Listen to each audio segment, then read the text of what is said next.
Let's be real for a second. We all have way too many meetings. But what if I told you that most of them could actually be good?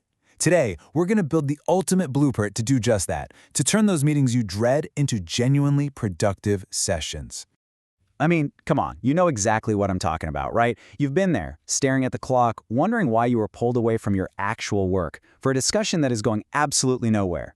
It's a universal pain, and you know what? It almost always boils down to the same root cause. And that's exactly why we're here. We're going to build a super clear, actionable blueprint to fix this mess. By the end of this, you'll have a solid framework to make every single meeting you run more focused, more productive, and honestly, worth everyone's time. So let's dive in. So what is the core problem? Well, it's actually surprisingly simple.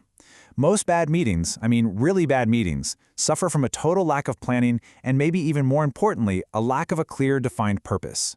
If you don't know why you're meeting, you're pretty much doomed from the start. And that leads us right to the first, and I would argue the most critical part of our blueprint. You have to understand the core purpose. Before you even think about sending that calendar invite, you have got to define the why. You know, when you really get down to it, every meeting you will ever go to boils down to one of two things. Are you there to inform people, or are you there to make a decision? That's it. Getting these two mixed up is an absolute recipe for disaster. Okay, so let's start with informative meetings. These are all about broadcasting information. Think about it. Company-wide updates, presenting the latest report, or rolling out a new policy. The goal here is just to get everyone on the same page. And hey, let's be honest.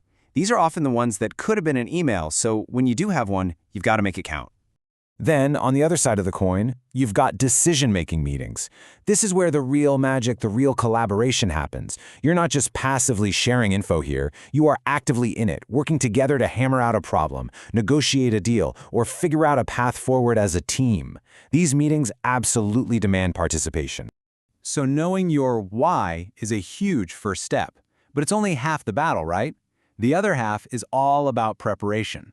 So let's get into what I call the pre-meeting playbook. It's your step-by-step guide to setting your meeting up for success before anyone even walks in the room. All right, let's break this down. There are 5 pillars that hold up any successful meeting. You've got timing, duration, agenda, participants, and the venue. Seriously, get these 5 things right, and you are already 90% of the way to a great meeting.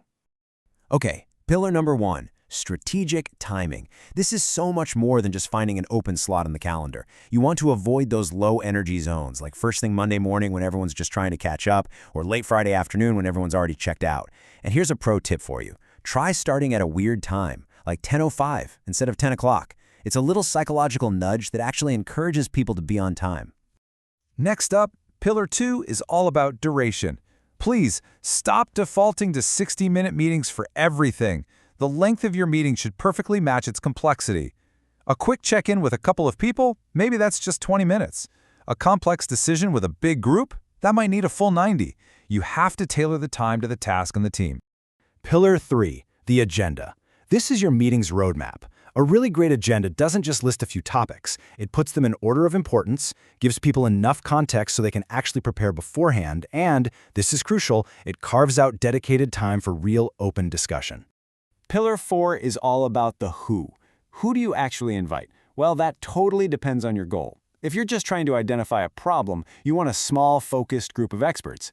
But if you're brainstorming solutions, that's when a larger, more diverse group can bring in the creative ideas you really need. And finally, pillar 5, the venue. Don't underestimate the power of the room itself. A formal boardroom with a big table just feels different, right? It encourages serious, focused discussion. A conference-style setup is great for presentations, while a teardrop layout puts all the focus on one speaker, perfect for a training session. The space matters. So the meeting's over. Everyone leaves. Job done, right? Not so fast. A meeting's value can just evaporate into thin air if you don't document it properly. This brings us to the final crucial phase, the post-meeting record. And that record is what we call minutes of the meeting. Now, I know that sounds super formal and maybe a little old-fashioned, but think of minutes as a tool for action. They create accountability because they clearly spell out what was decided, who is responsible for what, and when it needs to be done. And look, you don't always have to write a novel. Sometimes, sure, you need a very detailed, formal record for legal reasons. But honestly, Most of the time, an informal summary is all you need.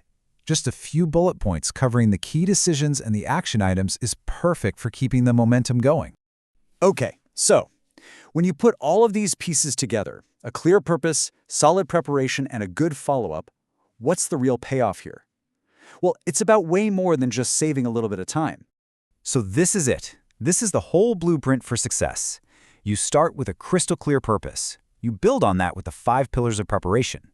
You execute the plan with a solid agenda and the right people in the room, and you make it all stick with an accurate record. This is how you make meetings work for you, not against you.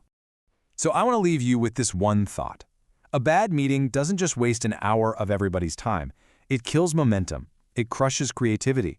It drains the energy from your team. So the next time you find yourself in one of those pointless meetings, don't just think about the hour you're losing. Ask yourself, what's the opportunity cost? What amazing thing could we have been doing instead?